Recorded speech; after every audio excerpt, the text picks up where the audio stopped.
Welcome to Road Bogus, a bonus episode here with the great man Derek Rucker, NBL commentary team, NBL legend, former MVP. How many championships? Did you get any? 0, Bo. Oh, sorry, my bad.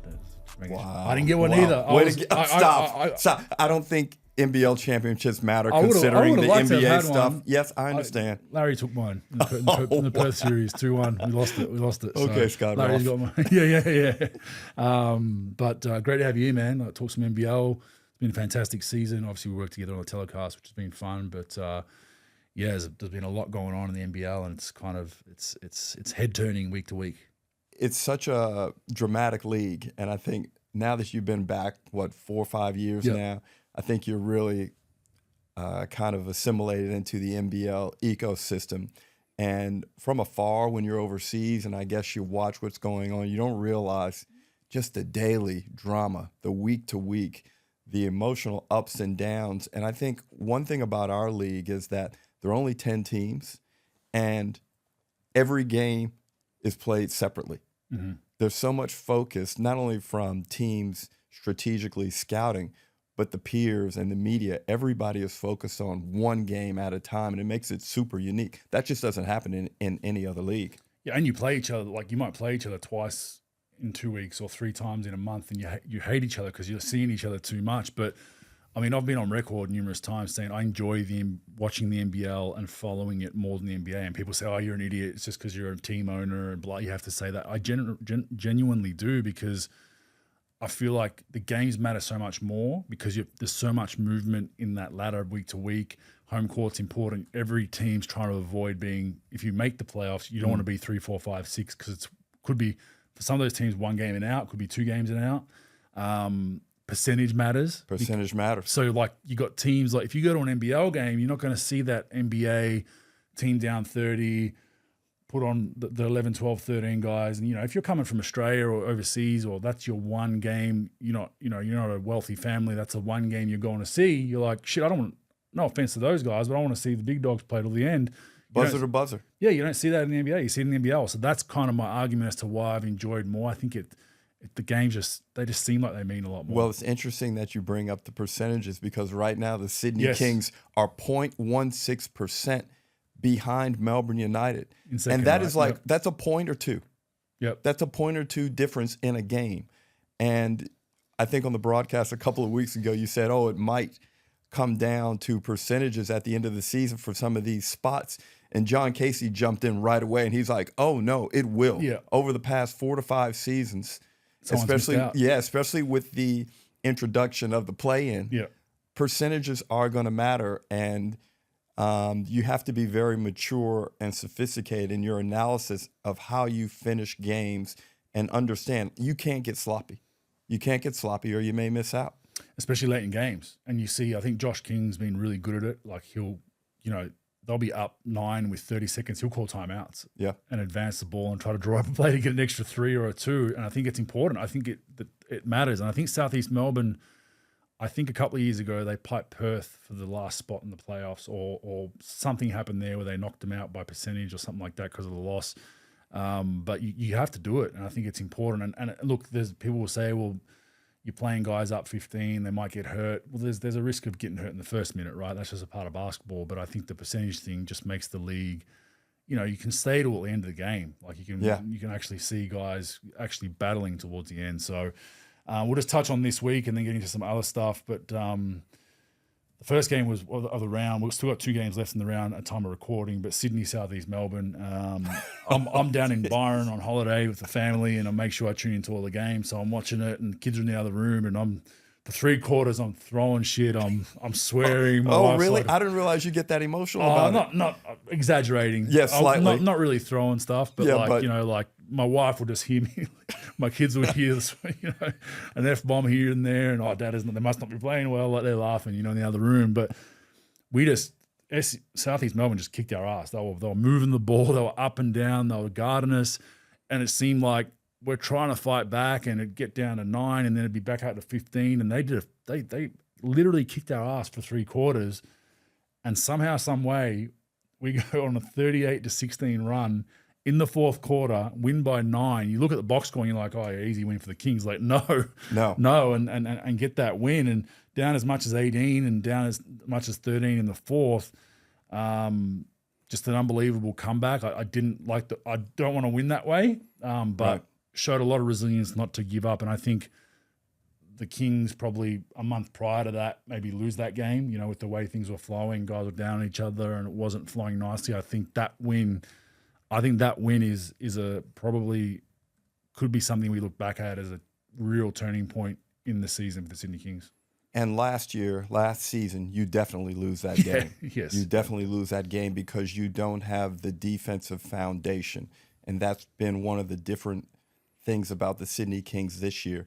Despite not having played to the levels that I'm sure everyone has expected, there still is that room for growth based on the fact that you're defensively the best team in the competition. And when you crank it up in fourth quarters, no one is seemingly able to execute offensively. Now, going into that fourth quarter, at the end of the third, Angus Glover threw you guys a little lifeline. Nice technical for us. Getting the technical, I looked at Brad Rosen on the call and I said, that's a big play. That is a moment. Pro teams, especially the better teams, only need a little something. Just need a little emotional something to feel like, even though there's nothing there was no reason to believe you guys could have come back the way Southeast Melbourne were playing, and the fact that Derek Walton was dominating the floor. But Glover just throws that, he loses his mind for a minute, gets a tee, you guys knock down the first free throw, cut it to 12. Emotionally, that makes a huge difference, even though it's only 1 point. This is the nature and the beauty of basketball. It's such an emotional roller coaster from week to week and game to game. And I think there's only one Australian sport that simulates that emotional volatility, and that's AFL. You see teams in the AFL go on runs where they're down, and they'll outkick somebody 8-2 in a quarter and get themselves back in the game. There's a lot of that in basketball, and I felt then you came out and got like you scored on 2 straight possessions, and then the lead was down digits, to 8-7, and there was 9 minutes to go in the game. And oh shit, yeah, that's huge. Yeah. Just less than a minute of game time ago, you were down 13. And all of a sudden, you're down 7 with 9 on the clock. Now it's a game. And in that instance, I probably backed you guys based on the fact that I know Gorge makes in-game adjustments at a high level. And also, at any time, you guys have 2 of the best players in the competition in Xavier Cooks and Jalen Adams. Yeah, no doubt. And I've been on both ends of that as a player. I'm sure you have, where you're up 20 and there's 10 minutes left and you just want to kind of put the cue in the rack. You're like, let's just get this buzzer over, and then they make a run and then you're trying to protect the lead, but then your flow's all messed up.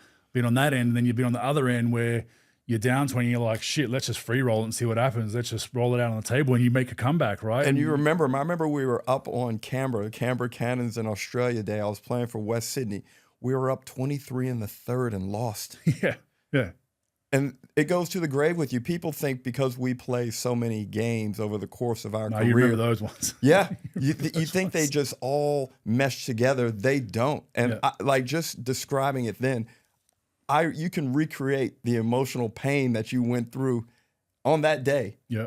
This would have been 1999. Especially when you think we had one in my last run with the Warriors, the Clippers series, when we had KD and all that. And I think we're up by 34 or 5, and they came back and beat us. Yeah. It's just I've had numerous ones of those. I've had ones on the other side where we're down by 20 in New Orleans in a playoff game and come back and win. And Steph goes, you're just like, how did we win that? And you actually see when you're on the other end and you're coming back. Yeah. You can see the eyes of the team, and you see how loose like Southeast Melbourne played in the first 3 quarters. Then it tightens up, and then it's like, oh shit, we really got to score this. And then you never want to be in that position. And you know what's scary, Bogus, is when that other team has someone great, like you guys had Steph, and you guys have Jalen Adams now. Yeah. And you can just see Jalen Adams literally growing as the game goes, growing as a player. And you're like, well, Jalen was 0 of 7 in the first half. Yeah.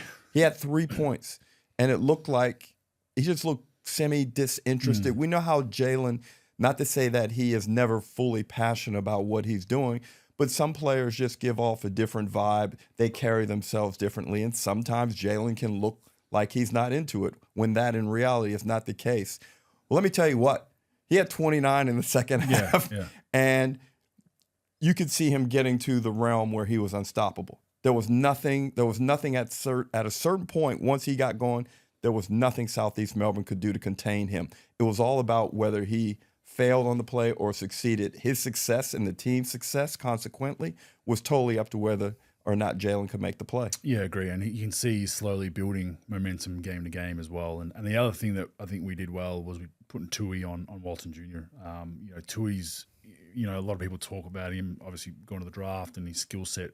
One thing is a defensive end. He's so multi-dimensional defensively. Like we've had him guarding 5 men. We've had him guarding point guards. And I think putting size on, Walton Jr. is such a great creator for them. And I think he's the start of the engine for them to get everything going. Putting length on him, I think, kind of frazzled him a little bit. Couldn't make those easy bounce passes, the pick and roll, and just having length there. And I think that really changed the game. And having Bull Qual back as well, his first game back from injury. But I thought even in isolated moments in that game, Malawash did a better job in the second half when he was switched up on the Derek Walton Jr. Now in the first half, he got cooked a few times. He figured it out. So I like people that learn quickly, and to learn within a game is really difficult to do. Right? But when Malawash was faced with the assignment, I thought he did admirably well in the second half. Yeah, and I think his plus minus showed that he wasn't huge statistically, but I think he was a plus 15 in the minutes he played. So Illawarra Cairns, one of the craziest games I've ever seen. I try to tune into most NBL games, but no disrespect, I was like looking at this one versus 10. Cairns have kind of struggled. Illawarra was kind of coming off game where they needed to play well. I was like, it's not going to be a close game. It's probably going to be a blowout. And then I tune into the fourth quarter. I'm like, okay, Cairns have got a chance. It's great. We want the way it goes when you're involved with a team. Every team that's above you, you want them to lose. You want all the bottom teams to beat the top teams. And I've not seen a poor finish like this before in a long time. If you're a coach, a junior coach out there, or a pro coach, if you're a player, go and watch this game. And it was almost like you needed perfect circumstances to lose the game. So those not familiar, Illawarra up 3. Hickey has 2 free throws. He bricks them. They go down the other end. He ends up getting a rebound with 14 seconds left. Correct. Does not want to shoot. You could see. I've been there. I've had the yips before from the free throw line. You could clearly see he did not want to shoot another 2 after he just bricked 2, even though they're up 3. Just wings it, turns it over. They dribble up, and Edwards knocks down a straight line 3, which he may have been fouled on. Potentially, yeah. It was a herky jerky play, and it was a bang bang play. But I think the refs were even kind of like probably just so confused as what the hell he was doing. We're probably expecting to call a foul. Kids, even if you're going to do that, I spoke about it offline with Trent. Is if you're Hickey, just boot the ball into the stands. Worst case, because at least you get to reset. That was a perfect. That's Edwards' game, right? Just like a live ball, helter skelter, pull up 3, down, and he's hit so much of those this season. So it goes to that. Then we're like, okay, cool, it's going to go to overtime, right? Like, no worries. And then sideline out of bounds in the front court. Yep. Illawarra run a play that they love where they throw it over the top. Somehow Days mishandles it. Gets bobbled. Yeah. He mishandles it, and the ball, of course, gets to Kansas' hottest player, Taron Armstrong. He tries some step-through 70-footer. Hyunjung Lee jumps in the air, but Armstrong makes a really smart play and creates contact. Yep. Veers into the path of Lee, and gets fouled and throws it up, and he goes to the line to shoot 3. Even the ref didn't want to call it. So, like, during the game, I don't know how it seemed like the whistle came super after. It was kind of like you're sitting there, like, oh, was that a foul? And he's like, yep, it was a foul. I got to call it. The ref was like, I don't want to call it because it's don't want to call it. You don't want to call it. You never want to call a full court foul on a play where a game's tied to swing a game. But it was a foul. Like, it was a foul. And you're sitting there and you're like, and that's my Davidson guy too, Lee. Yeah, you got to talk to him. Yeah. So, but it's just like, Hickey, just eat the ball, throw it out of bounds. Worst case, just get fouled. Even if you brick both, you still can get back in defense.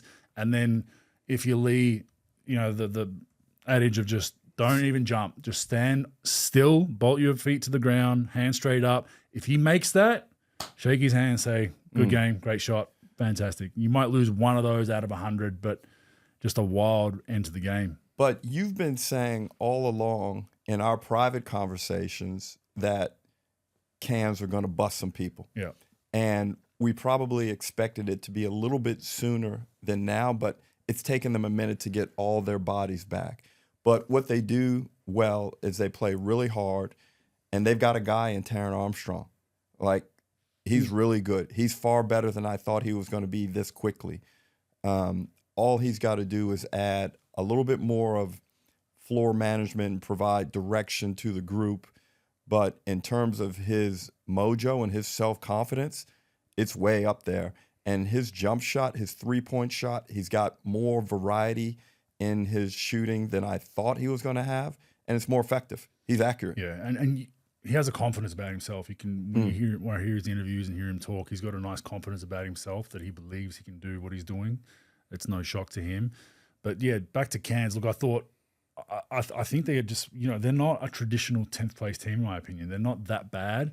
I think they had a horror run with injuries when they went on that losing streak. They couldn't reel it back, but I think they'll surprise another team or two this season. They'll get someone else up in Cairns, someone, towards the end of the season. There's a big game a couple of weeks here in Brisbane. Yeah. That's going to be a big one for Brisbane, yeah. And you look, those teams that are in the mix are looking at the standings. Oh, we've got Cairns, we can mark that one off, and then you go there and you go to Cairns, or they come to you and they play a style that, that could win games because they play kind of a high tempo at times. At times they slow it down, but if they're knocking down shots, shoot a lot of threes, they really attack you, they might steal some games. So. Well, they're going to get Wardenberg back too. And the other thing, I don't know about you, but I didn't like playing teams late in the season that were at the lower end of the ladder. Awful. Yeah, because they have nothing to lose. No. The scout doesn't matter because the coach is usually trying some stuff anyway. Playing guys that are on the scouting report haven't played mass minutes. Guys are playing carefree and loose, and it's a different type of game. You go up to Cairns, you're like, yeah, we should handle this, and all of a sudden they come out and they're pressing you. Yeah. And Wardenberg's, what are you doing? Like you're on the playoff run. Let us win. It's like no, like we've got nothing else to play for. It's we'll tricky. try to spoil you. It's tricky. Yeah, no, I totally agree. Sydney then come to Brisbane. This is a wild stat for you, but only 11-3 shot by the Kings. 5 for 11 from three. We touched on it in our stat segment earlier with Pro. There's a whole lot of other stats we can go through in this game, but to win a game in 2025 with only shooting 11 threes and shooting them at a good clip, 5 for 11, is unheard of. But then you touch on 26, 27 O boards for Brisbane. Bizarre. Brisbane we spoke at quarter time. Brisbane came out they were 70% at quarter time from three. I'm like, there's no way they can sustain this shooting. I knew it was going to, but it just seemed like they just couldn't miss. And then we just somehow grinded it down. Couldn't make free throws. Kings couldn't make free throws. Brisbane couldn't make a shot. It ended up just grinding down. But to win a game like this weekend for me could be season turning grind out wins that could give us kind of some win, behind ourselves to try to get into a championship or a semifinal. Absolutely no idea how the Sydney Kings won that game. No. A complete statistical anomaly. The analytics guys are looking at that and saying, what? Yeah. Because offensive rebound numbers are one of the key metrics to winning basketball Three guys games. had double-doubles for the Bullets. 3 guys had double-doubles. Just like... I thought they played a strong game, a game not necessarily indicative of how they've been playing throughout the course of the season. But as I said, sometimes it comes down just to 1 or 2 plays. And you guys made those plays at the right time. All the offensive rebounding numbers didn't matter. You were able to disrupt them enough in the fourth quarter to not allow Casey Prather to find his spots. Josh Adams really didn't have an impact in the fourth. He was cooked. He was cooked. He couldn't move. I was shocked that they even played the guy. I was like, leave him out there, Bogues, I flew back from Sydney the day before, and I barely wanted to commentate on that game. Yeah. Because he flies, he moves with speed off the ball, and that's what I think he's going to help them. I think he's a little bit different to what they had previously. And he gives them a little bit of fire too, which I like. Burst, but he could see by the third, you could see he was like white as a goat. Like he was, get some waters, dude. Like get hydrated. But they deserve that win. I think easily the Kings could have been 0-2 this weekend. They grinded them both out. It's great. But this is kind of how Gorge used to win games in the 90s. Yeah. Okay, so Brian Goorjian was never known as an offensive mastermind of a coach. He won games by making other teams uncomfortable. Yeah. Shutting you down when it mattered most. Now, the nature of players and athletes back then, attention spans had greater duration. Nowadays, with a shorter game, society's different. People can't lock in as long as they used to. All you got to do, I think now, is coach for critical moments. Yeah. You know what? We may not be able to shut the other team down for 2.5 quarters, but if we can do when it matters most, possession by possession, or on a wider scale, fourth quarters. Yeah. Let's lock people down in the fourth quarter. 3 stops a couple of times in a fourth. Players have changed. You're around this athlete now. This athlete is not the same as the athlete from 10, 15, 20 years ago.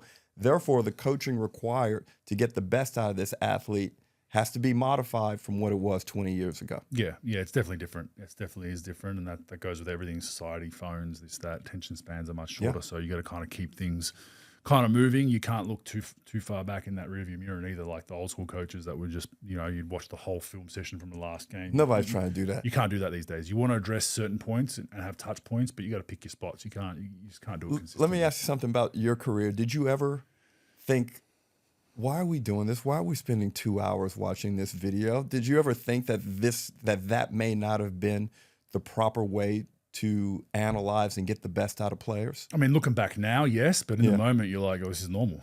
Like Rick Majerus used to sit there with a laser pointer. We watched so much film, he would fall asleep in the chair talking to us, and like the manager would have to go wake him up, and he'd just be like picking apart every little thing. And then you're like, all right, guys, let's go practice. And you're just like, fuck, I just sat in a chair for fucking 90 minutes. I'm getting railed mentally and now I got to go practice. Like, it was hard, man, but it made you kind of tougher. And I had one coach. I remember we lost 2 games on the road. I think both games were in Melbourne. We lost to like Southeast Melbourne Magic and Melbourne Tigers. This is like pretty hard teams to beat, right? Really hard teams to beat. Yeah. So we came back after the weekend and he said, okay, you guys are watching it one time. And he made a player take each quarter. And talk about it? Yeah, and talk about it. He led it like the coach. So that took 2 hours to get through the game. Then my man said, okay, we're watching it again. Now I'm taking it. I was like fried. What? Yeah. Fried. Yeah. Then we had to go do weights and practice. Yeah. Bugs, that's not the way. No. That is not good. And it was such commonplace. And I would always be thinking, I don't think this is good. No. Well, some guys could handle it. I felt like the guys that could handle that better were the guys that gave less fucks. Like, you know what I mean? Guys that were less invested, they're just like, all right, cool, whatever. Like, I'm getting paid. The guys that care, you're just like, it's like grading on you. You just want to get back out there. Like when I was in Dallas, Rick Carlisle, we had a film session after a game. What, in the locker room? Yes. No, like legit. He's like, all right, guys, get your food, meet back here in 15 minutes. And everyone's like, what? Like, this is an NBA game, right? Like, what? And he's like, yeah, we're going to watch film. That performance was unacceptable. We're like, okay. So like, what about our wives and kids? And they're all just waiting. Everyone's waiting. So everyone's texting like, hey, you might want to just go home. I'll find our own ride. Some guys only had one car. So like, we legit watched film for 45 minutes. And then you come out, like all the arena people, like, what the hell? So yeah, some wild shit. Touching on that, we go to Perth, New Zealand. A clunky game. New Zealand were kind of in this, surprisingly. But Bryce, I mean, he's just on another level this last 6 weeks. Another 40 ball. Taco Fall obviously showed that he can be a dominant force in this league. Just his size and strength around the basket is an anomaly. We don't really have many, especially with the way the game was kind of going away from that, even in the NBL a little bit. He's just an anomaly that you can't defend. But they're kind of the complete opposites. You got Taco Fall in the pick and roll, but then you got Bryce at one end, and then Perth trying to guard him with who's guarding him for them? Pinder, just giving up size. I think even Jesse may have been. Yeah, Jesse was in there trying to flop around, like you're just like. But yeah, interesting. I mean, Bryce just on a tear and a must win for Perth if they want to do anything, and they got it done. Perth are the other team that are a real threat because they have a significant advantage when they play at home. They have a good home record. I think they're 7-3. There are only 3 teams in the competition that have won more than 60% of their home games. Mm-hmm. And Perth have the best player. And the best player right now he's white hot. Mm. And I didn't think he would be able to get 40 down in New Zealand, but again, he's proven me wrong. Taco Fall was really, really good. But I think if Taco Fall is really good in that manner for New Zealand, they're probably going to lose most of their games. Yeah, yeah. I just don't see 28 points from Taco Fall being part of a winning equation. Mm-hmm. Maybe if you have PJC out there and PJC goes for 25. But don't you think those two guys are they're contradicting styles when you build a roster? The way PJC plays, he needs to slither in seams and use his speed and get in the paint, and then you've got a guy that's clogging the paint. I just feel like their roster makeup, you got great skill sets independently. Yeah. But it doesn't fit for me. What about that baseline out of bounds play they run? That's tough. Well, there's not much you can do about it. Well, you really have to angle that inbounder. Yeah. So and you got to almost put two on Taco for a second. Like you got to put a really tall guy on that inbound. But then you put him in front on the side. Most teams now are putting, for the play people are talking about is we're talking about is they literally just sit Taco Fall at the lip of the ring in the charge circle and spread everyone else out and just throw it up. And so what teams are doing is they're putting one in front, one behind. Some teams are trying to front, but I mean, and he's the guy behind is immaterial. But I guess they're just trying to the guy clamp it behind up. may as well. Yeah. You're better off putting the guy that's behind side. him and put him on the ball. Yeah. Put two guys on the ball. I think putting length on the ball is important. Yeah. And really like put one of your other bigs on the ball to really jump up and down so you can't get that nice, make them throw it like super high in the air. But even so, he's just so big and long. It's a great play. Yeah, and I thought he played the proper amount of minutes. He's in the 20s, yeah. Yeah, not. You can't play him over 30 just because of the pick and roll coverage. Like I wasn't a guy that got out of the paint much, but I got out. I'm still at the free throw line or trying to sometimes get out further. Yeah, but you had the ability to attack the line of the screen, start high and drop and come back. Yeah, he just really struggles with that mobility. Yeah. He is not willing to come forward. He can't. His foot speed, he can't. He knows, and they've probably told him like we're going to just take that gamble analytically that if they pull up for a long two, we live with that. But there are guards in this league like Bryce when he's in that mood. Yeah. You have to get out there and try to make Bryce then come to the paint and finish over the top of you. But I don't think he can get out there and recover at the same time. So New Zealand's picking their poison. Taco in the lineup. Again, his numbers over the last 4 games look a lot better. The plus minus, I think, up around 12. But there's been some collateral damage. Sam Anenga isn't doing what he was. They got no space. Karim Lopez is not doing what he was. So it's like, what's the net result of that, of bringing him in? Now, we know Taco most likely is going to be back next season. He signed a 2-year deal. Petteri Koppinen better get to the whiteboard and figure out how this works. And I'm not sure where he needs to focus first, whether it's offense or defense. I think probably offense, since you kind of know what you're going to get on defense, as we just mentioned. There's not a whole lot you can do about his mobility. You got to put in a zone. Put in zone, that's 100% true. have to put in a zone. If you're going to play Taco max minutes, you got to put in some sort of zone.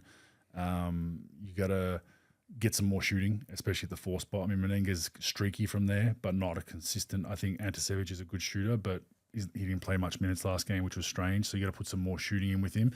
And then you got to decide about what pace you're going to play. You can't. I think the New Orleans Hornets formed this trap in the NBA. Is they got 2 different rosters, it seems. You got CJ McCollum, who's half court guard, get to my spot. You got Ingram when needs open floor, Zion needs open floor, and then last season they had Valanciunas on top of that, who's half court slow. So they've got like 2 contradicting styles, and you could see like when certain guys got injured, they would play a different style. They'd be faster, and you're like, oh wow, that looks good, and then they'd come back and then it'd be slow again. I think New Zealand's in that moment. You got PJC needs open floor, needs penetration, needs that up tempo. You put PJC in a system like Southeast Melbourne or even Perth, where it's just like they're trying to score over the hundreds consistently. Like, that's a different player again, right? But then you got Taco down there. You can't play that form consistently. So I think I'm thinking maybe Taco just has to go strictly to the dunker spot and don't get him involved in the primary pick and roll action. Use Menenga there because Menenga's good on popping. He's good in the short roll, and then so basically there's no dive option coming out of the pick and roll. Yeah, it's pick and pop and duck in. Yeah. And the short roll. You'd rather throw it into Taco from the top of the key anyway because you can't double, right? That's the number 1 rule for post-ups is if you've got a big body of Shaq or someone Dwight Howard, Van Gundy did a great job of this back in the day. Rashard Lewis and Hito would pop at the top, 3-point shooters. So you had to close them out hard and just throw it straight down the middle to Dwight. You can't double because you can't double when the player catches in the middle of the floor. The age-old rule is who doubles, where does it come from? It's just too clunky. So they've got the advantage. That's what they need to look to do. How have you found him with back to the basket action? Who's that? Taco. I think if he's got 2 feet in the paint, good. But I think off the block, not great because you want him to dribble. The more dribbles his strength is if he seals you and has 2 feet in the paint, and all he has to do is just turn and go to either shoulder. You're not touching. You're not. It's kind of like when I guarded Yao. It's like I'm contesting him, but my contest's at his throat. It's like, is it really doing anything? Yeah. I don't know. Can you even see my hand? Same thing with him. But if you push him that one extra step, and then all of a sudden he has to be either, you got a guard that can dig. He's got to be a decision maker. That's where's not his strength. But I think New Zealand's done a great job of protecting that by making sure they're getting it close to the basket for him. But yeah, they're going to have to restructure their roster and decide what style of basketball do we want to play. Are we going to be an up and down? Then we're moving away from Taco, but he's contracted. Looks like they go on that route. They're going to be a team that's going to have to play in the 80s. They're going to have to play that Tasmania style, and then defensively, what do you do there? You got to put in some zone and stuff to protect him because if you play man to man for 28 minutes that he's on the floor, or maybe you try four man shell him in the middle. Yeah, like a box kind of switching 1 to 4. Yeah. The teams are smart. I mean, they'll stretch you out so you can't. They'll make Taco's guy run up into the pick and roll to try to get him out, and by the time you switch it, that's where it gets hard. So we used to try to do that. We did a great job of that in the Warriors, where we would, my man was on the block running into a pick and roll.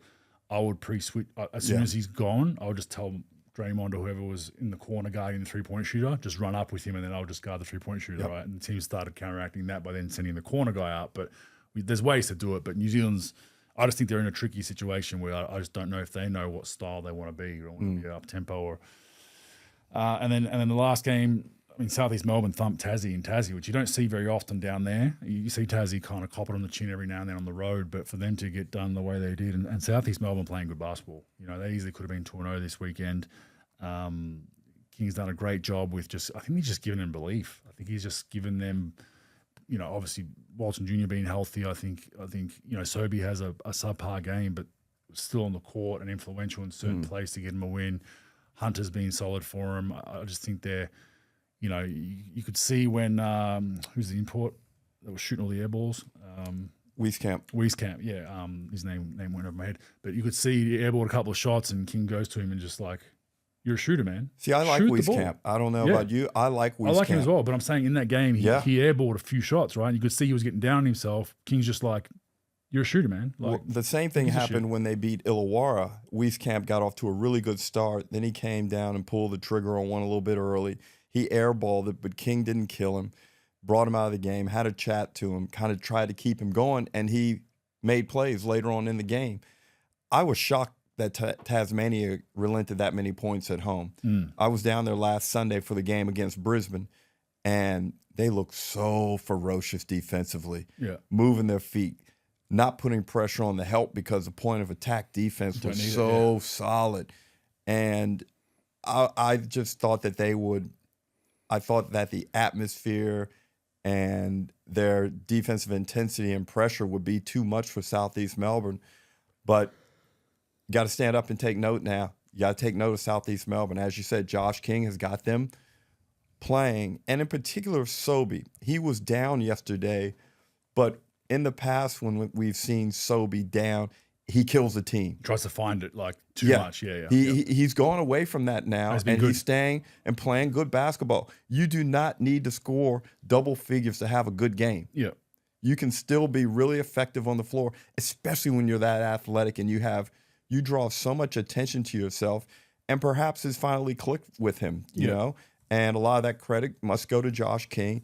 And I like Josh King because I always talk about the quality of people. And it's great to be a really good coach or a talented X and O's guy. But if you're a good person on top of that, if you're personable and if you're affable and you treat people the right way, which I believe he's done through his travels in the NBL, he's certainly been that way with the NBL media, I think that puts extra value on you. Yeah, no doubt. No, he's done a fantastic job. And I think Sobey having Walton Jr. as the primary ball handler for most of the game helps. I think Sobey's, I don't think he's a natural point guard. I think he's going to try to be made a point guard on certain squads. I think he's a scorer, but he's great. I think where he can really cause damage is just that wing when you've got a proper point guard, and then you can kick it ahead to Sobes, and then you can get in those seams rather than him bringing the ball up, getting into an action. Those seams aren't always there. But in transition, they are. So I think he's done a great job, and he cops a lot of flack. But I think he's bought in, and it seems like it's, you know, he's an emotional guy, and he's always got the scowl. So it always looks like he's pissed off, but that's how he plays, right? He could have 30 and he's still scowling, right? I think he gets a bit of a bad rap for that, and I think the way he went out of the door in Brisbane kind of showed that I think it was just the wrong way to go. Look, it matters to the guy. Yeah, and 100%. You can't say that about all pro athletes. So I'm never going to knock someone for caring too much. Yep, I agree totally. I think that's where Nathan is at. But, Bogues, I love Foxwell. Yeah, I love both of them. Yeah, they're both. I know, Joel Foxwell down at Melbourne United. Them, and I think Owen, you know, and these are the savvy franchises lock guys up like this before they blow up. Yeah. Before they blow up. Because let me tell you, whatever he's making. Yeah, he's 2-3x that next. Yeah. And he'd probably be on some sweetheart deal where he was probably panicking, like, you know, being a pro. But taking anything you can get. But they both play hard. They both, you know, crafty and savvy and smart. Eltham Wildcat products, I think. Yep. I don't know who coached them down there, but they've been taught the game the right way. They play well. They're gritty. They're up and in. It seemed like they got decent basketball IQs and seem like they're good teammates. They just do the little things. Sometimes they won't take a shot for 4 minutes, but they're up and in, picking up full court. You know.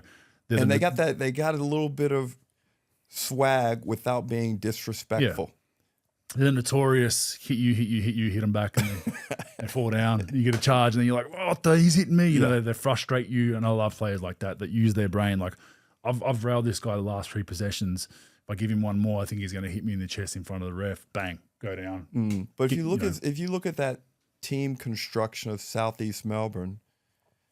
Pretty nice. And Hurt, I mean, he's just a bucket, right? Like he's the most unorthodox shot sometimes you can see. 1 foot lean step backs and shoots it over his head. And he's just aggressive scorer. And you kind of need those guys. Like when you see their offense bogged down sometimes, they've got a luxury to throw it to a guy and be like, just go get us something. We need something. Gets to the line or gets on the rim. So I think he's been a really, really good pickup for him. And another thing was Malik Lewis stepped up. Yeah. That was probably his best game as a pro. As far as solid, yeah, for sure. Yeah. And considering where it took place and the significance of the game. Yeah. Don't shy away from the moment. Go out there, play your game, play the right way. And he's got the NBA body. It's just going to be a matter of all the other stuff. Yeah, is he a 3 or a 4 then? You would say the body and he needs to be able to play as much 3 as possible. Yeah. In certain situations, he can go up and play 4. He's going to have to get the handle tight, be able to shoot the ball from deep in various circumstances. And if he can do that and also push the ball in transition, which I think he doesn't mind doing, but all that stuff is going to pretty much decide whether he gets more minutes as a 3, which is probably where he has the best opportunity to shine. Too much time in the 4, Bogues, over there. Yeah. Could be difficult. Yeah, it's tough. Yeah, because you got some of the bigger bodies over there, but then you got your 3s are your KDs, your Kawhis, your Paul Georges. So tough because at the 4 you got LeBron, right? Yeah. You got 4s in LeBron. Even Towns sometimes highlights the 4, Julius Randle. You know, got guys that are going at you, right? And then more physical guys that want to hit you, and then you got the skill sets of those guys. Like KD's not going to go at your chest, but he's just going to take you to his spot and shoot right over you, put in your, you know. See, it's a lot easier when I'm a 1 and you're a 5. I mean? Much easier. Much easier. Yeah, especially that's the one part of the game that hasn't changed. The middle positions have. But yeah, the season's been great week to week. Lamonte Turner, signed by the Kings. So a guy that's going to be primary ball handler. You know, Gorge has been public about bringing another ball handler in. We've tried to play Bruce on the ball just to give Jalen. Look, teams know Jalen's the head of our snake offensively, and they try to pick him up full court and really take his legs. And then we've noticed at times, you know, he does get tired late in games, so we try to move him on. But we brought him in. He's kind of played all over the world. He was a 4-year senior at Tennessee. He averaged 12 points, 7 assists in his senior year, basically a double-digit scorer all throughout college. Played in the Polish league, the Slovenian league, the Finnish in Finland, and then finished in Serbia last season with dynamic Balkan bet, 15 points and just under 2 assists. The season before, he averaged in the ABA league 9 points and 6 assists. So a guy that, you know, can just get in the seams. He's quick, he's a jet, can be a one-man fast break, and just will relieve some ball handling duties. So I know a lot of people out there scratching their heads saying, why do we need more guards? But, you know, there's been some instances where we probably need a bit more of it, especially when, at this point, when Jalen had the back, God forbid something else happens, we've got a bit of insurance there. So he was in town. We didn't go the Brisbane route and playing off the plane. He was in town on the day of the Brisbane game, but we weren't going to fly him to Brisbane from Sydney and then be like, come and suit up. But we do have 7 games left, and he needs to suit up all 7 of them to qualify per NBL rules for the final. So, you know, it's safe to say, even if he has a boot on, he's going to be sitting on the bench in the uniform and making sure that he suits up. Bogues, POV, Lamonte Turner, he is never going to want to leave Sydney. As a small guard, this is a perfect league. We've got 4 decades of evidence saying small guards thrive in this competition. If you can shoot, create, handle the ball, you're quick, which all attributes I've been told that he possesses. Playing in one of the greatest cities in the world in which you can play basketball, in Sydney. Playing for one of the biggest brands in Australian sport, the Sydney Kings, where excellence is expected, resources are provided, and it's just a dope place to play basketball in Sydney. I'm sure right now he's like, I'm going to be doing my best to make sure I can come back here, because the Sydney Kings are, you know, it's a gold standard franchise, and sometimes things align. And what was one of those words you said of the team that he played in last year? Balkan? Yeah. Doesn't want to go back there. Yeah, winter, snow. Walk down to the opera house, go to the opera bar, beach. Tell me how you feel. Yeah. Go out to Coogee, 30 minutes away. If you want to get adventurous, go out to the Blue Mountains and then go up to the northern beaches. Yeah. I guarantee you, Bogues, he will never want to go to Europe again to play basketball. Plus the NBL summer, you know, it's very similar to America as far as Western culture, restaurants, food, that kind of stuff. So it always makes English, sense. no worry about it. If the coach is bad-mouthing you while he's smiling in your face. Yeah. And it's interesting, even with really good imports, we've seen more than a few. I mean, Bryce is one of them that are just, you know, like, you know what, could make a little bit more over there. Quality of life. I've got kids. I've got a wife. Winter, snow, crazy Euro, you know, Balkan coaches swearing at me in all kinds of different languages. Right. They want to fire me after 3 bad games. Where over here, it's a bit more normality week to week, you know. So it's and let me tell you the reality of being a small guard. European basketball training is different than Australian basketball training. You mean the 2 trainings a day? Our frames, Bryce and I are built similarly. Looking at Lamonte Turner, you think, you know, we're 6'1", 175, 180 pounds. There's only so much toll, yeah. And if that toll is not basketball specific, it seems to really grind you down more. It's not too bad being on the court as long as you're out there free flowing and playing. But then some of the extra stuff, conditioning, you know, doing all of this type of stuff, you have to be really smart. And Australia over the years, as I said, it's a place that is very friendly to that body type. Yeah. And while it is a physical league within games, because we're light, it is the perfect recipe to get to the free throw line a lot. Yeah, if you're just smart. Bryce. Like, I mean, he's, Well, you can't touch anyone now. No. So, not with the ball. Yeah. Without the ball, they let you get beat up. Especially in Tassie. Yes, they let you get beat up.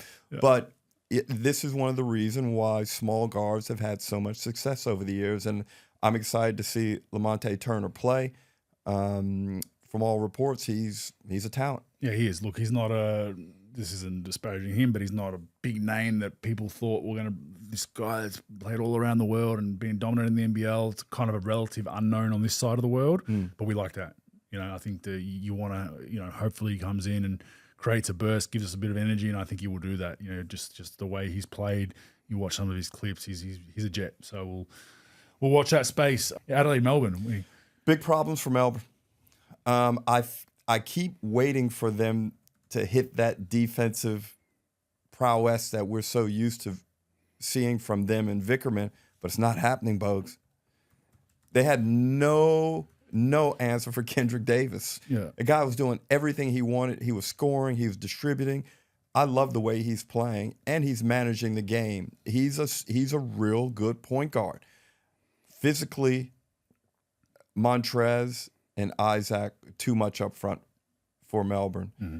I had a suspicion in the preseason that Melbourne didn't have enough beef up front, just enough of a fortress type feel. Marcus Lee is a great shot blocker and rim protector, but he doesn't give you that. He's not a physical presence. He's not physical. He's not like a Magne, even though a Magne is a smaller player. Yeah, but he's going to hit you. He's going to hit you. Hard screens and block shots. And against Adelaide's front line, like that's a big front line. Yeah. And Montrez moves with violence and volatility.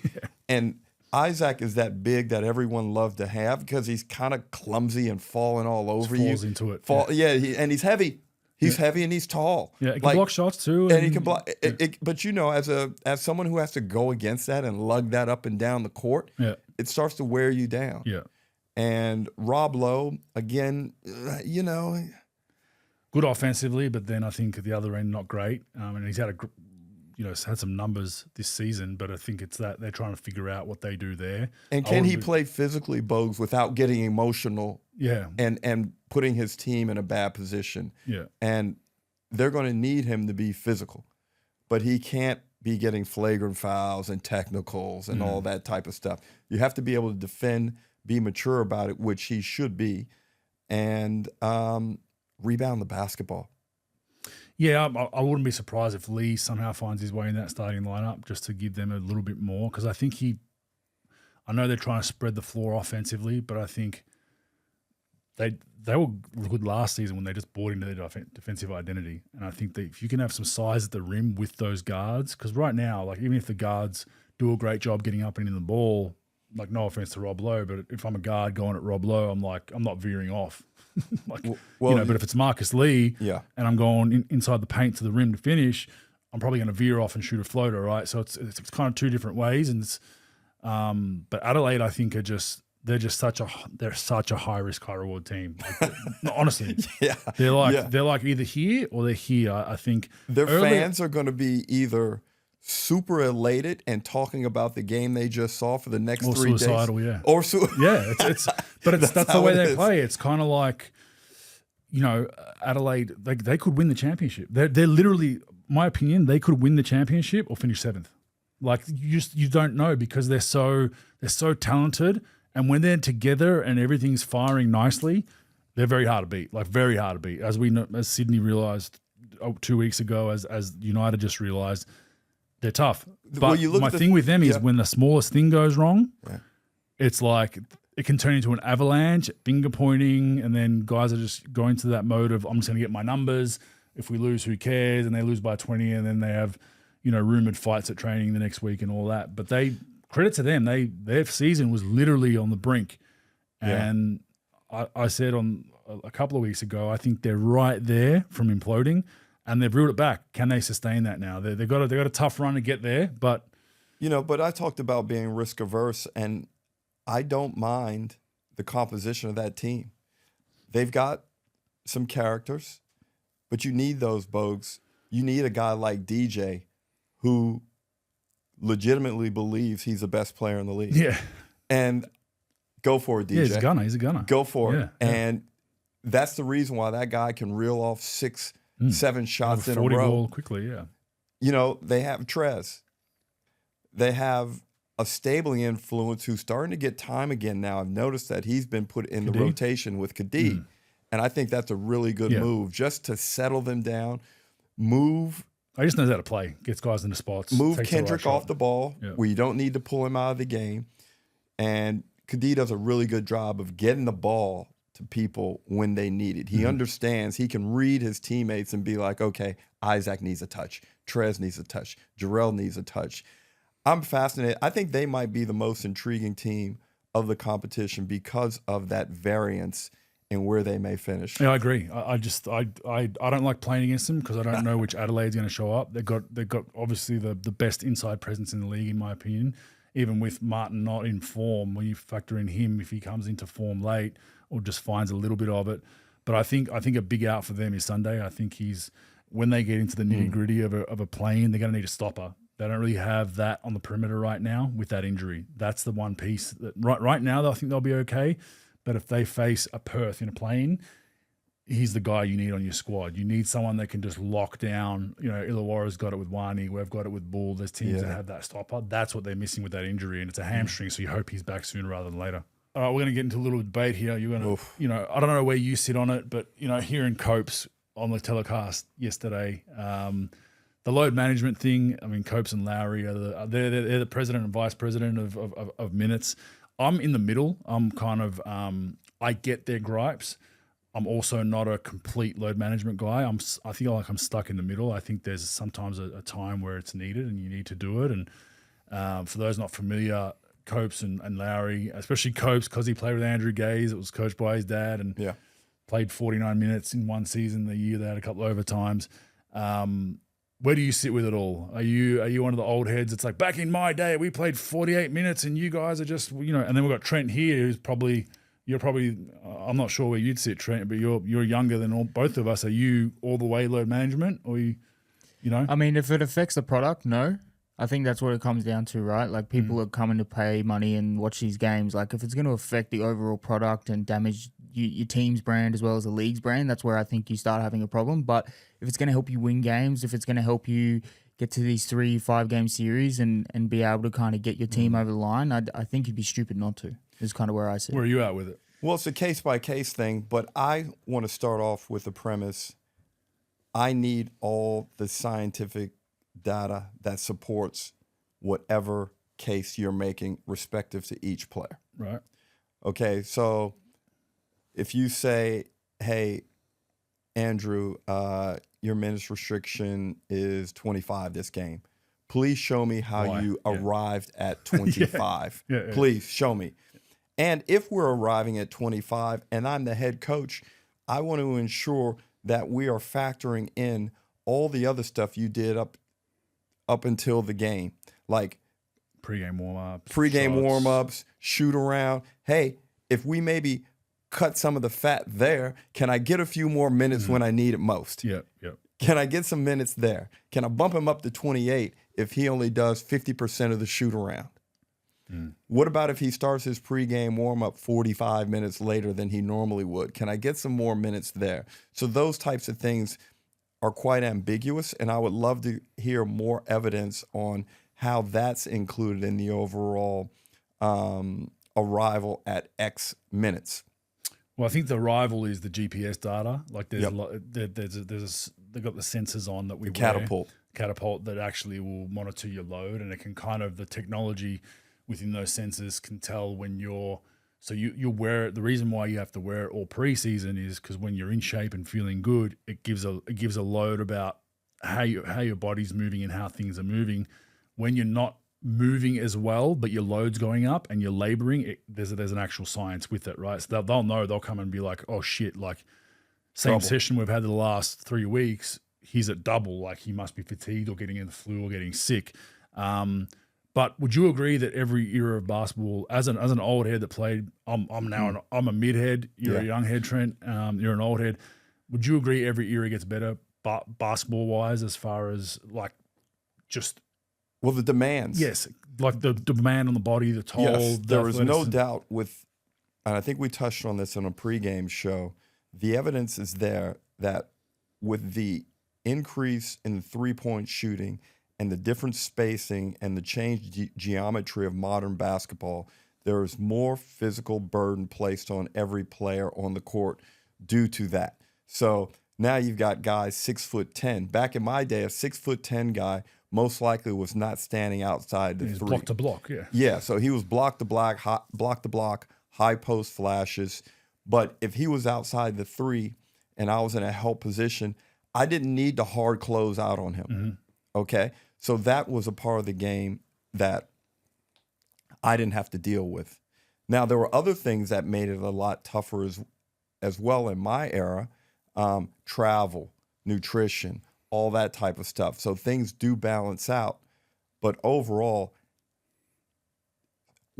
case by case, there is no significant improvement in athleticism, but across the board, we have more better athletes playing at each position.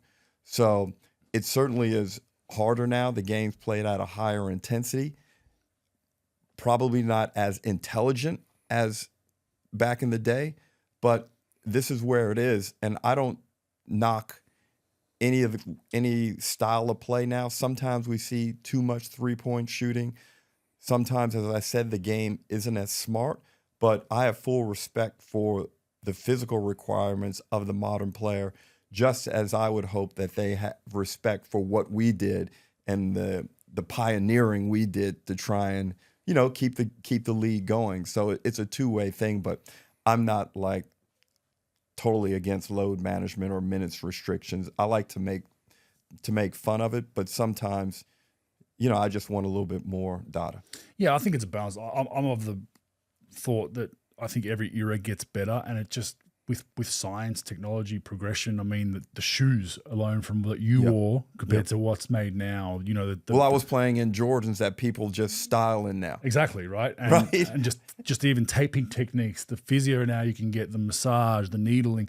That's all gotten this much better, which then has guys recover faster and be playing at that higher impact better. So I think that's what improves. Yep. And you know, another 40 years, I'm not one of those guys that wants to shit on the old era, but I'm also one of those guys that appreciates that you're probably going to be better as a whole as time goes on, like most things, right? Now, is IQ the same? Is this the same?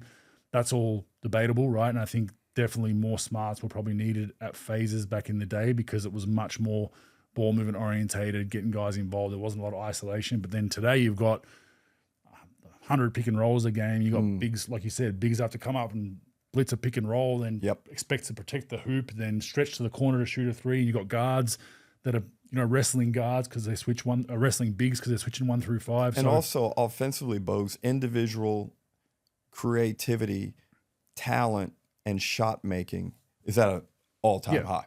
Yeah, all-time high. You know, the dribble maneuvers and the way guys get into different shots. You know, you look at a Tyler Harvey. This guy has such a great offensive package with the floaters, the step backs, side steps, and we were not necessarily allowed. It wasn't that we couldn't do it or that creativity wasn't there. It was just, if we tried that, the coach would be like, yo, are you out of your fucking mind?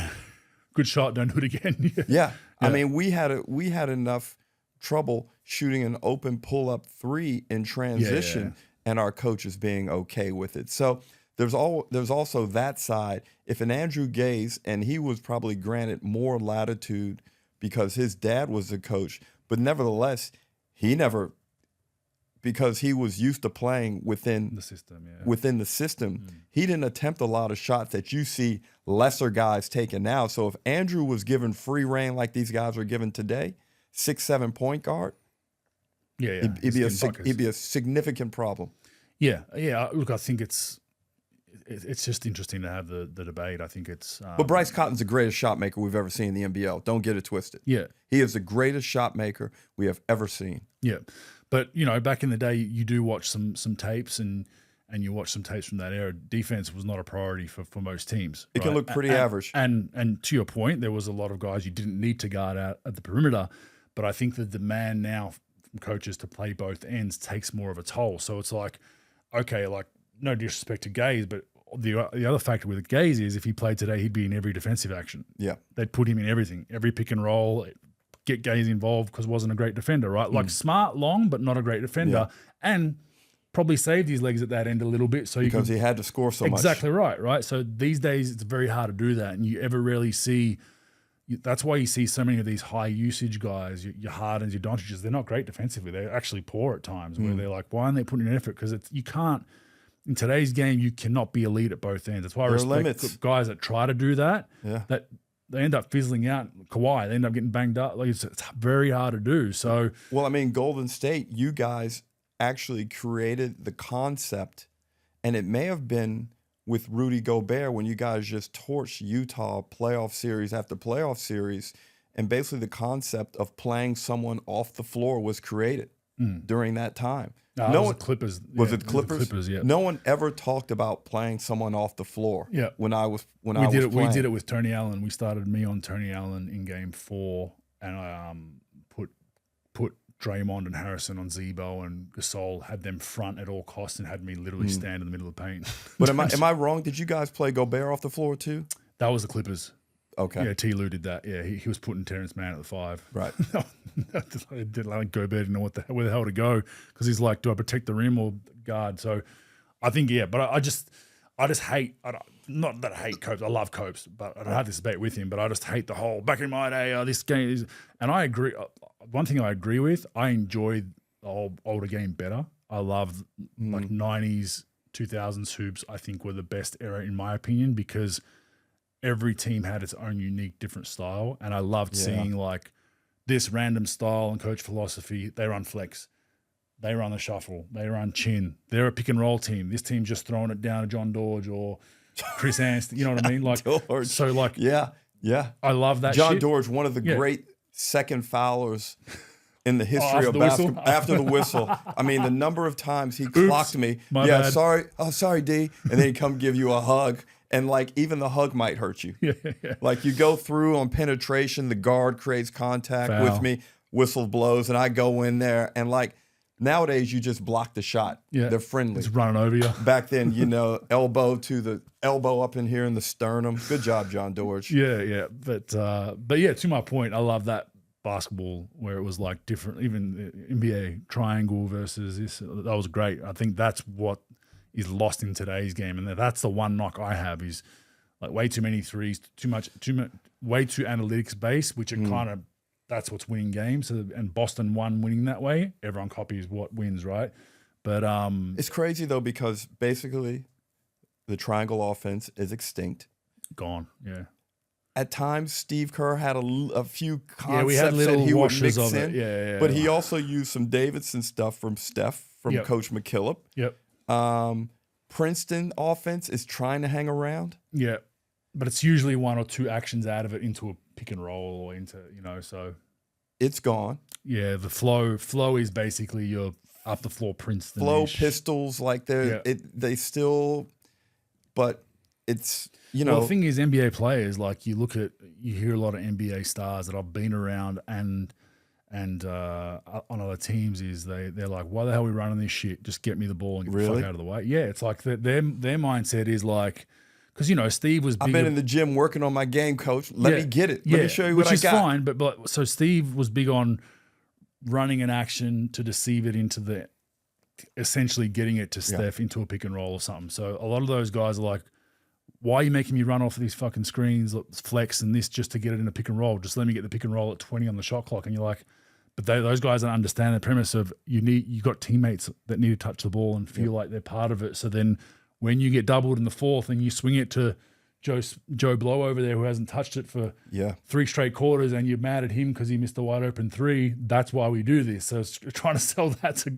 superstar players because they just look at it like, I can get this anytime. I don't want to run around, exert my energy. And that's the mentality coaches are fighting these days, trying to make them understand. But I think back to the load management to finish it off, I think a lot of times it can't be noted scientifically, but I think it's also what Copes and Lowry sometimes understand is it's mitigating risk of injury too. It's not necessarily he's going to blow a ham. And we've seen injuries this season from overload, right? We've seen hamstrings. We've seen numerous guys go.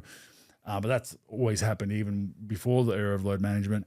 But my point is, like, if you're number one player, Bryce Cotton, like I sometimes watch their games and John really had him in that game. Was it in Cairns? They're up like 20 and he kept him in there to try to get his 40 ball. I'm thinking my coach's hat on, like, shit, imagine he gets hurt right now. Like, that's what I'd be thinking. Like, there's a time where you got to be like. Yeah, well, there's some certain players, and I would put Chris Golding in there as one of the guys who I really would keep an eye on because he's so valuable. And, if you go back to Game 5 of the championship series last season, say he's 90% instead of 65%. And that's been the story for him for towards the end of his career just because he's getting older. Like a calf goes, just the way it is. And then it costs because the way he moves, he needs to feel 90%, right? So you're kind of in that position of like, all right, Chris has hit his 25 minutes that we were wanting to play per game in the season. We're going to take him out. But then you got Lowry, and you got to understand that part of it as well. And you look historically, it's like, well, the MO's been we can't get him healthy to a playoff series where we need him. And that's more important. Those games, hey, game 3, game 4 of a final series, there's no minutes. There's no coaches have that shit anymore. But I think there's a time and a place for it. I'm not all in for it. When I was with the Mavs, wasn't my greatest year. Like was fizzling down in my career, banged up, tired, came off an Olympics, had an injury from there. Wasn't playing great, coming off the bench. And Rick Carlisle coached, his subs were off a card, which most coaches are doing these days. They pre-plan all their subs generally, like, okay, Derek's going to come out at the 3-minute mark, blah, blah, blah, blah, blah, right? And wasn't playing well, was averaging like, maybe 3 and 4 or something like that. I still remember we're playing Chicago and I've got like 9 and 9 in like 6 minutes. And my time's up on the card and I'm coming off like cursing him, like, motherfucker, like, I'm struggling this season. Like, leave me in. Like, fuck. That's when I was like, fuck the load management.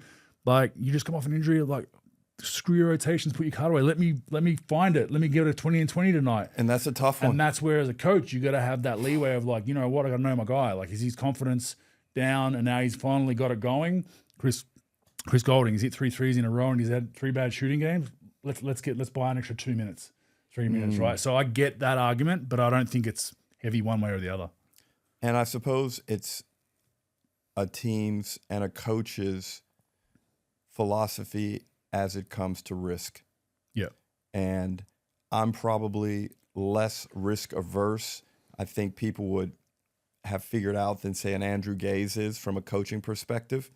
I'm probably willing to roll the dice a little bit more. Mm-hmm. But, in an instance like that that you described, I'm probably siding more with Carlisle because I want you for the long haul. Yeah. And even though you're finding your way, but it's hard as a player because we never think we're going to get hurt again. Yeah. No matter how many times we've been hurt, you think that's the last one. Yeah, of course. Which is a delusional mindset, but we're delusional as it is. We're delusional. Yeah. I mean, athletes are in their bubble, but it's just an interesting one when you see it from both sides. There's a lot of feel that comes into it.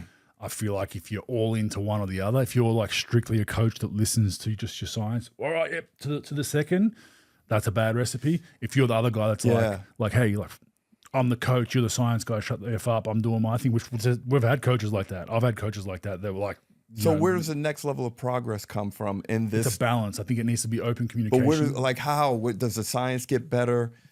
Where does the improvement come to start to eliminate this debate over minutes restrictions? I don't think it's ever going to end because I think it's like people that played had their way of doing things and we played 40 and then, I think you got to balance it. And then God forbid, like it's going to happen again eventually where there's going to be a star player playing in a fourth quarter where they probably should have been subbed out that blows an Achilles and everyone's going to be like, why was he in the game? And you're like, well, like we're trying to play him, whatever. Like he was about to hit his number. And so there's no, I think this is one of those debates. There's no right or wrong answer.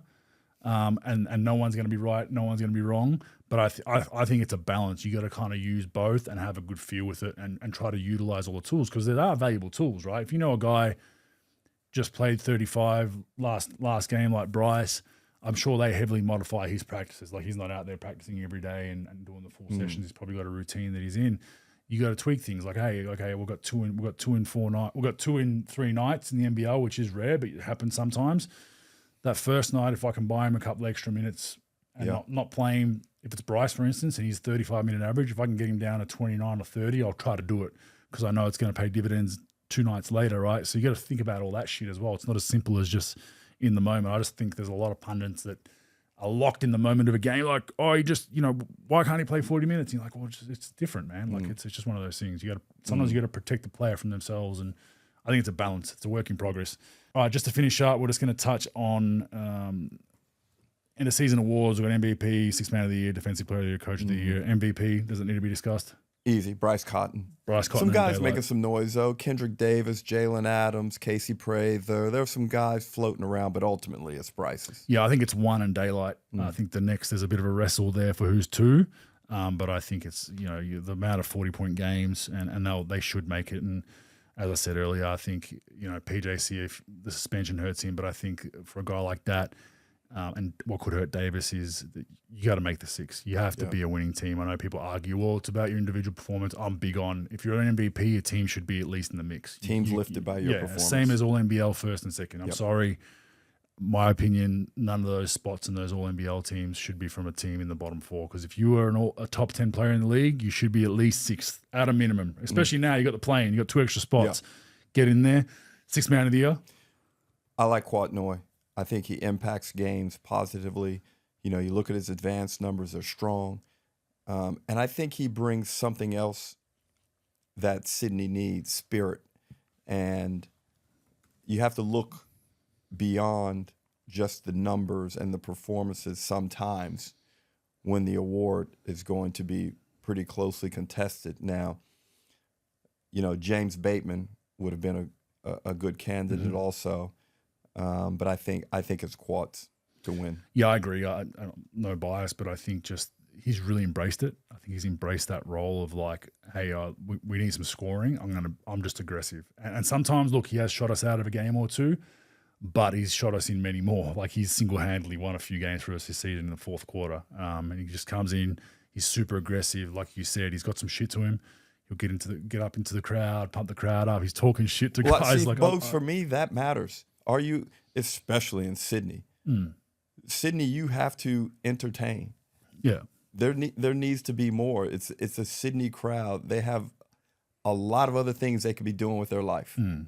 When they come to Kudos Bank Arena, they need to be thrilled. Yeah. They need to feel it in the soul. And he brings that. Like he's up and in, and I love. It's funny because away from the court, he's a super quiet guy. He's kind of very humble, and I wouldn't say shy, but more introverted. He would talk a little bit, but then on the court, like just in guys' faces, talking shit, dropping one-liners to people. I love the way he plays, and I've got him as well. Who else will be in the mix? Hickey maybe. Hickey, except for his last week, but yeah. I think I mentioned I thought Bateman would have been in the running. I think that's if New Zealand made it, Taco maybe because he's not really starting. But trying to figure out a few others. United's hard because they change the guard so much. They change the lineup like every other week, especially Delhi's bench and then Golding's bench and then Ely's bench, and you're like, well, what are you doing? So they're tough ones. You probably give I'd probably give Hyung Jung Lee a little bit of consideration too. Yeah, I like him. He does a good job coming off. Very defined role. Yeah. First time you touch it, shoot it. Yeah. Second time you touch it, shoot it. Yeah. You're not out there to play defense or grab rebounds. You're out there to shoot it. They'll get hurt by some awards, I think, because they've got a lot of guys taking them off themselves. Like, Kellen Harvey, and they'd probably be closer in the MVP. They're probably 2 guys that probably should be up there in the MVP talk as well, but I think they hurt themselves because they're on the same team. Yeah. Defensive player of the year.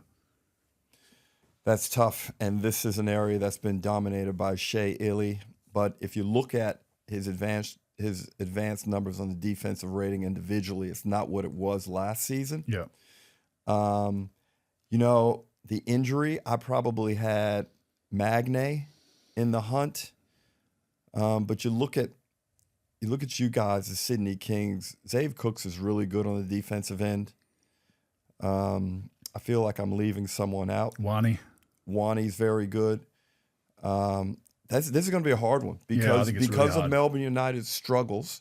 I think it was clearly going to Shea Illy, maybe in the first quarter, maybe up to the FIBA break. Yeah, but I think since then, since this drop off, it's precipitated that we look elsewhere, and with teams scoring so well since the FIBA break, we haven't seen a lot of outstanding defense, although this round has started to turn a little bit. Yeah. The summer shootout is actually gone, defensive shootout. Yeah, it's gotten teams mad. Yeah. They're like, no, you're not coming in here and getting 120. Are you crazy? Yeah. But the depoy is tough. That's a tough one. I can't call it. I think the injury to Magne hurts him a little bit. I think Wani's definitely in the mix because they're one of the best teams. I think what hurts the Kings is I think it's, Ball's obviously our best on-ball defender. X is great with everything else, but I think it's a by-committee defense. It's not one guy that's like dominating defensively, so I think that hurts the individual voting. But it's tough. Yeah, it's a really tough one. If I had to call it, I'll just say Wani just because they're the number one team, and I think he's been really good defensively. I think he does a fantastic job. I know when they beat us twice, he really hounded Adams. Was really up and in him, and former teammates as well. So this is such a tough award for bigs to win in our competition. Yeah, you got to be blocking 2+ a night. Matt Hurt actually hasn't been bad on the defensive end. What? Yep. If his you look numbers, the eye test ain't good though. And that's the thing. Like somebody else mentioned to me, and I went back and looked at it, and I was like, oh, he's actually decent. Yeah, because I thought he was. Yeah. The games I've seen, he's been, he gets blown by a lot, and he's but offensively. But he blocks shots a little bit more than you think. He's interesting. He's not terrible. Yeah. But I think this will be the hardest one. Yeah. Oh, well, Coach of the Year is probably up there as well. Over the past couple of weeks, it's gotten real tight. Yeah. Because I thought Tatum was ahead. It was Tatum. He was gone. The gap's closing. Yeah, I don't. In 4 days.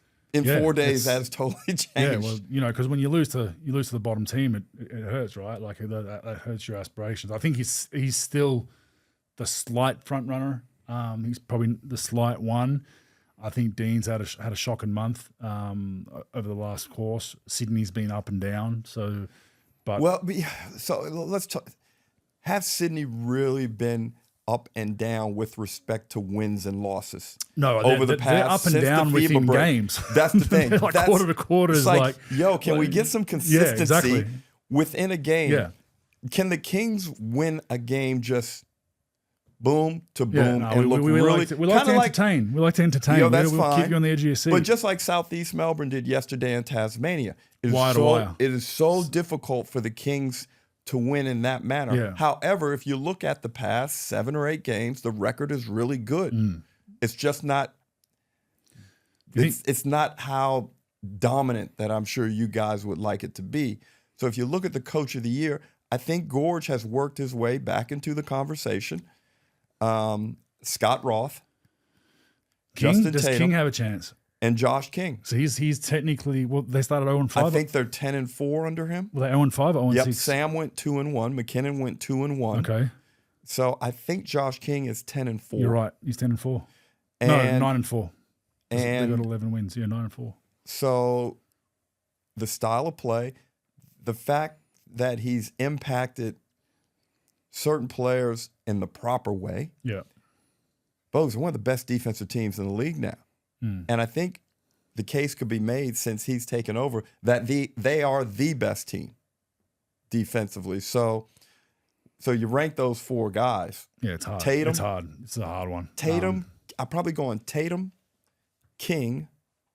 King second. Okay. Yeah. Tatum, King, Roth, Gorgon. Yeah. I think King will get a lot of votes just because of the turnaround. Like most of us had a line through them. Like to come back from 0-5, I think. Just be even in the mix. Hey, we had already exercised the will. Yeah, it was trouble, and credit to them, credit to their playing group. You love to see, and that's the beauty of what the playing's done. It still gives you a chance, no matter how bad you are. And just finally, we'll finish on how many wins is getting 6th spot for you? Oh man, currently it's 11-10, but Brisbane's at 9-11, Adelaide's at 9-11. Adelaide might get hurt with percentage, I've spoken about. They're going to have to blow some teams out in the next couple of weeks just to even out that percentage with Brisbane and Southeast Melbourne. They're 8 percentage points behind behind Southeast Melbourne, who are 6. So that could count as an extra win.